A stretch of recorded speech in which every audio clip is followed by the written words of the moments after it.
Hello guys, welcome back to our channel. We're so excited to have you again. The political atmosphere in Nigeria is getting very tense, as though 2023 is far away, but everyone seems to be throwing their support to one person or the other, or one geopolitical zone or the other, to become the president come 2023. And right now, it's the turn of the Niger Delta, and they have proof otherwise in the sense that they have decided to go the pathway that nobody seems to be going. They are throwing their support behind a geopolitical zone that have already enjoyed presidency at one time or the other. They have forgotten about all the political permutation and calculations that is currently going on. We are going to reveal this in a jiffy, but before we continue, if you've not subscribed to our channel, kindly hit the red subscribe button, the bell icon also, so that you can get notification anytime we publish our videos. A South-South group, the Niger Delta Advancement League, NDAl, has vowed to throw their weight behind the Southwest in the 2023 presidential race.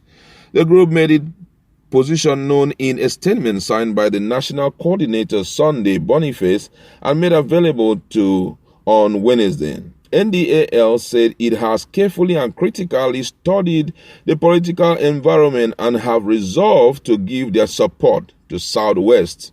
According to them, said, let's forget about ethnic sentiment. The Yorubas have paid their dues and they should be given a chance to produce Buhari's successor. Those clamoring for the North to retain power come 2023 are enemies of one Nigeria. It's a dream that won't come to pass. The unity of our nation has never been as fragile as it is now. The North should not get ready to contend, or the North should get ready to contend with forces should they insist to retain power. We in the Niger Delta won't allow that. Succession is inevitable. Sorry, I'll take that again. It says secession is inevitable if the North insists on retaining power come 2023. We would therefore urge the parties to file in candidates from Southwest.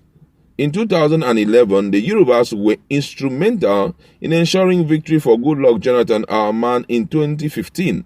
The Yorubas equally played a vital role in Buhari becoming the president. It will be unjust to deny them this opportunity come 2023. As a group, we have penciled down some names of those we believe can take over power from Buhari. They are Professor Yemi Osibanjo, Asiwaju Bola Tinubu, Fashola, and Olusegun Bamoze. We are closely monitoring them, and hopefully by February 2021, we should pick one of them and support him fully come 2023. We sincerely believe that this case of zoning should come to an end. The Yorubas should have it come 2023. You've heard what that group had to say. When this came up, I had to let me dive into the history of this group, and I'm struggling to really identify with them, even in the social media and also in the internet. But however, I know right now, when it's close to a period of elections like this, a lot of group will just spring up from nowhere to begin to pass out their sentiment, some of them for financial reasons and all of that. If you're talking about, let's look at what they have said in their statement. If you're talking about a particular place that we can use that phrase for, that phrase which is have paid their dues, I think that the people who have paid their dues but yet to be rewarded in Nigeria is actually the Southeast. They are the only people that one can say they have paid their dues and they have not reaped anything from it. And that is why you are seeing so many people from different zones are supporting them. But you know that as it was said by Salihu Lukman, one of the chieftain of APC, he said that there is no room for zoning in politics. What we see in politics is actually contest. No matter the statement made by anyone, I feel that the Southeast, as Ekweremadu had rightly said, should begin to make amends with different sociocultural group, make amends with different geopolitical zone. Amends is like reconciliation. If there had been any issue, possibly reconcile. If you feel you don't have issues with any group, any geopolitical zone, see how you can dialogue with them to reach a good final end so that they can see reasons why the Southeast should be the one to bring in a candidate. Ndigbo and the likes, if one would begin to talk about them, I feel that they have paid their price in APC. Yes. But when we are talking about Nigeria, we've not really felt the impact of Ndigbo. Yeah, we know economically he is a very, wise investor and all of that. We know of Owando, we know of TVC, we know of Nations, we know a lot of places where he has stakes, in. But then you have to take into consideration history, you have to take into consideration a group of people, not just an individual, but a group of people. When we are talking about the contribution of the Southeast to Nigerian political and economic hemisphere, you will know that they have done far beyond what so many other political zones have done. And no matter what, even if you're not really going to zone it to them, but just give them that benefit of doubt and give allowance for them to, feature their candidate. Because I tell you, if we want to look at economic contribution, theirs is countless. I'm telling you, most of those in the north, most of those in the southwest are even supporting candidacy from, southwest. Because apart from that, they have already started showing Nigerians that, hey, we are grieved based on the way we are being treated. We are not feeling happy.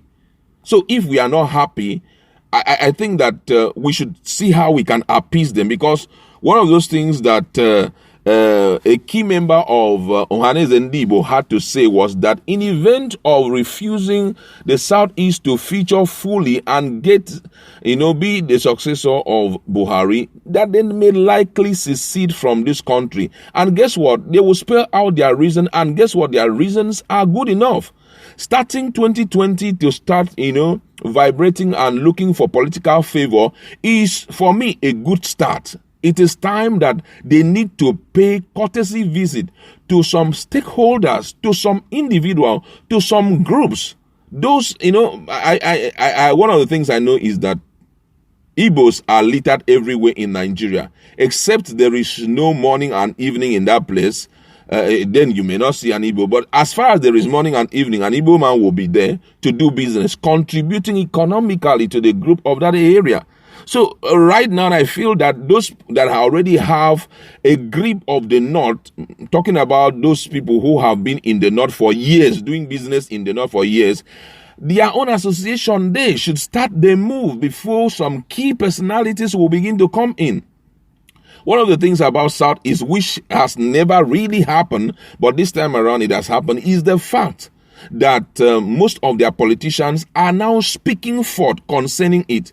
But another thing that may tear them apart is if they struggle, spend too much time, or fight over who will be the candidate from Southeast that will represent them. Because right now they need to be make a wholesome decision, a decision that will affect everybody, and they stand by it. Because it's not just saying Southeast, Southeast, and the next thing, by the time you give them a chance that Southeast should roll out a candidate, we will see more than 24 candidates from the Southeast. By the time you roll out that 24 candidates from the Southeast, who are we going to vote for? Before you know, the other group will now bring up just 1 or 2 persons and they will kick them out of the system. So right now, unity is overly important. Oneness is overly important. Another thing is consistency in this pursuit.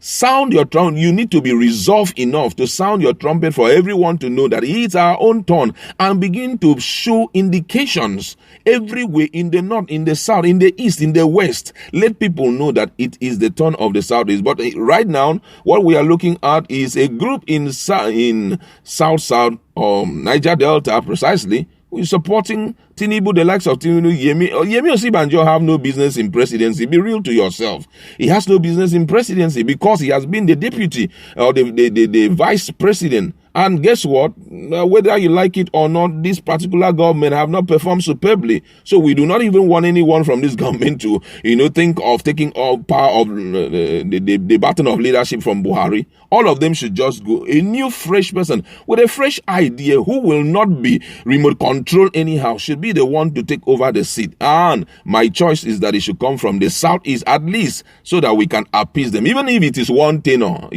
at least you will be sure that they have been appeased. I'd like to leave it there. Go to our comment section. Let's